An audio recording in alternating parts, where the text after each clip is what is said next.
L'équipe Quai d'Info vous dit devenez à toutes et à tous et prie pour que le Tout-Puissant Allah accepte notre jeûne. Le journal parlait, c'est après ce jingle. Dans le cadre des préparatifs de leur marche pacifique prévue le 23 mai 2021 dans la commune de Tomboronkoto, le mouvement citoyen pour le développement de la commune, membre des forces vives de la même commune, a appelé à une forte mobilisation pour réussir leur activité. Mamadou Lamine Diallo a parlé au nom de la population de Tomboronkoto. Pour aider les couches vulnérables, le conseil départemental de Kédougou, à l'instar des autres régions, avait débloqué une importante somme d'argent pour aider les démunis du département de Kédougou. La cérémonie officielle de remise a été présidée par l'Insénissi, président du conseil départemental de Kédougou. Les habitants du quartier Tripano de Kédougou ont tenu un point de presse pour dénoncer le manque d'eau dans leur localité. Souleymane Diallo a parlé au nom des habitants. Nous l'écouterons avec Quai d'Info. Voici les titres que nous allons développer dans un instant. Merci de nous suivre. Nous le disions dans les titres, dans le cadre des préparatifs de leur marche pacifique prévue le 23 mai dans la commune de Tomboronkoto. Nous écoutons Mamadou Lamine Diallo qui a porté la parole des populations. Il revient ici sur l'organisation de cette marche. Chère population de Tomboronkoto, chère population de la région de Kédougou tout entière, nous vous invitons, nous vous prions de venir participer massivement à la marche pacifique prévue pour le 23 mai 2021 à partir de 9 h à Mako. Une marche pacifique organisée par les forces vives de la commune de Tomboronkoto pour exiger de la société PMC et ses sous-traitants AMS, Argos et toutes les sociétés qui sont basées ici dans la commune de Tomboronkoto à respecter leurs engagements par rapport à l'emploi local, par rapport aux gestes locaux. On en a marre d'attendre.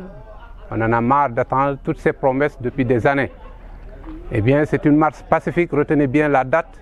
Tout le monde doit être là, présent à Mako, à partir de 9 h le 23 mai 2021. Pour aider les couches vulnérables, le conseil départemental de Kédougou, à l'instar des autres régions, avait débloqué une importante somme d'argent pour aider les démunis du département de Kédougou. Écoutons ici l'Insénissi et les présidents du conseil départemental. Nous avons cette année aussi procédé à la distribution de sucre aux nécessiteux. Comme vous l'avez dit, cette année, en plus du sucre, nous avons jugé nécessaire de doter aussi en riz, compte tenu de la situation. Vous savez que la pandémie est passée par là, il y a énormément d'impactés. Toutes les activités pratiquement sont plombées par cette pandémie-là. Et voilà pourquoi nous avons jugé nécessaire aussi, en plus du sucre, d'appuyer en riz. Pour un montant global de 6 millions, nous avons pu décrocher 4 tonnes de riz, plus 4 tonnes de sucre. J'allais oublier aussi, il y avait aussi un peu de dattes, mais les dattes sont consacrées au Dara. Il faut dire aussi qu'à Kédougou aujourd'hui, tout le monde est nécessiteux. Tout le monde est nécessiteux. Il n'y a pas que les handicapés qui sont nécessiteux. La plupart c'est des handicapés, mais en plus de cela aussi il y a les veuves, mais aussi les impactés de la pandémie. Ils sont nombreux, voilà pourquoi nous avons nécessaire de faire cette action-là.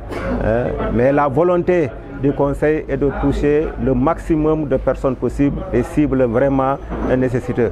En marge de cette cérémonie officielle, Mandia Diaw, départemental de l'action sociale, est revenu sur l'importance de ce geste. Nous l'écoutons ici avec elle. Permettez-moi tout d'abord de saluer la parfaite collaboration qui existe entre l'action sociale et les conseils départementaux. Je crois que chaque année, nous sommes associés à cette cérémonie-là. Donc nous tenons donc à vraiment saluer cette parfaite collaboration qui existe entre les services départementaux de l'action sociale et les collectivités territoriales en général. Pour cette année, nous avons le ciblage, ça a été fait donc en tenant compte tout simplement de la base de données de l'action sociale. Vous savez, chaque jour que Dieu fait, il y a des gens qui viennent au niveau du service pour demander de l'aide, de l'appui. S'il n'y a absolument rien au niveau du service, nous prenons les coordonnées de la personne et nous mettons sur une liste d'attente. En même temps, il y a les sinistrés, il y a les malades. Toutes ces personnes-là sont souvent référées au niveau du service départemental de l'action sociale. Et nous les recensons sur une liste que que nous mettons à notre disposition. À chaque fois qu'il y a un appui qui vient, nous puisons sur cette liste-là. Vous savez, aujourd'hui, il faut qu'on aille vers l'autonomisation de ces couches vulnérables.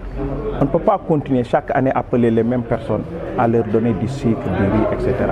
Il faut qu'on les organise et qu'on crée des activités génératrices de revenus. Les habitants du quartier Tripano de Kédougou ont tenu un point de presse pour dénoncer le manque d'eau dans leur localité. Nous écoutons Souleymane Diallo qui a parlé au nom des habitants de ce quartier. Le quartier est très malade, hein? Il ne faut même pas dire malade, mais très malade. Malheureusement, depuis un bon bout de temps, nous sommes en train de tout faire pour essayer de soigner ce quartier très malade. Qu'est-ce que nous avons eu à faire d'abord? Nous avons eu à rencontrer le chef de quartier et nous avons eu à rencontrer le préfet du département de Kédougou pour lui parler de la question de l'eau au niveau du quartier de Tripano. Il s'est trouvé que le nouveau château dont l'État du Sénégal a dépensé des milliards se trouve dans notre propre quartier. Et malheureusement, ce taux-là contourne notre quartier.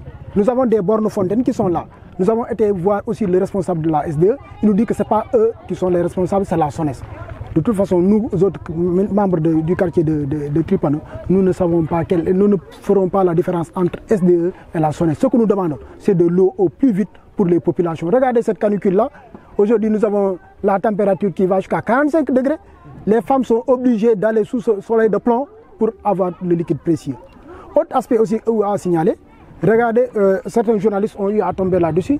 C'est des camions de la CDE qui ravitaillent le quartier en eau. Et cette eau-là vient directement du fleuve.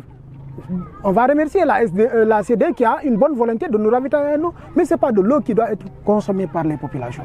Donc ce que je dis véritablement, nous alertons les autorités, que ce soit administratives, que ce soit locales, pour que véritablement que cette situation-là cesse. Parce que aussi nous sommes dans une situation, la marmite est en train de bouillir.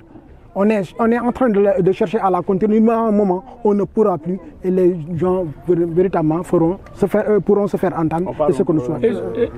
Madame Ba Bite Taïbou Sidibé, qui a parlé au nom des femmes du quartier Tripano, décline ici leurs difficultés au micro de Kédé. On ne dort pas. On se lève à 5 h du matin pour chercher les femmes. Les élèves doivent aller à l'école. On doit préparer. À cette heure, vous voyez, presque on est un quartier nomade. À partir du mois de janvier, les gens bougent pour aller habiter là où il y a de l'eau. Donc on revient. Nous qui sommes là, qui avons notre propre maison. Et les autres qui viennent, qui ont leur maison, mais pour eux, ce n'est pas nécessaire de rester parce qu'il n'y a plus d'eau. En hivernage, au mois de juin, tu ne peux pas accéder parce qu'il y a beaucoup d'eau.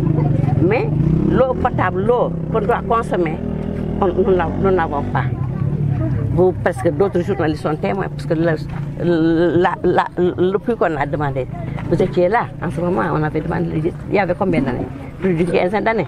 Le forage qu'ils ont mis ici, c'est nous qui avons demandé ça. Jusqu'à présent, nous sommes en train, parce que c'est le lotissement qui nous manque. Nous demandons à notre population, à nos parents qui sont là, qui habitent dans le quartier, de laisser aux élus, aux maires, de lotisser le quartier. Après le lotissement, ils vont faire sortir les routes. Nous allons accéder à l'eau qui est là. Nous avons le château qui est dans notre quartier. C'est ce que nous demandons à la population du quartier de Tripano. Voilà ce qui a mis fin à cette édition sur Kédé Info. Continuez à nous suivre, mais aussi à vous abonner. Kédé Info rappelle que la COVID-19 est toujours là. Redoublons de vigilance pour lutter contre le coronavirus. Merci de nous avoir suivis.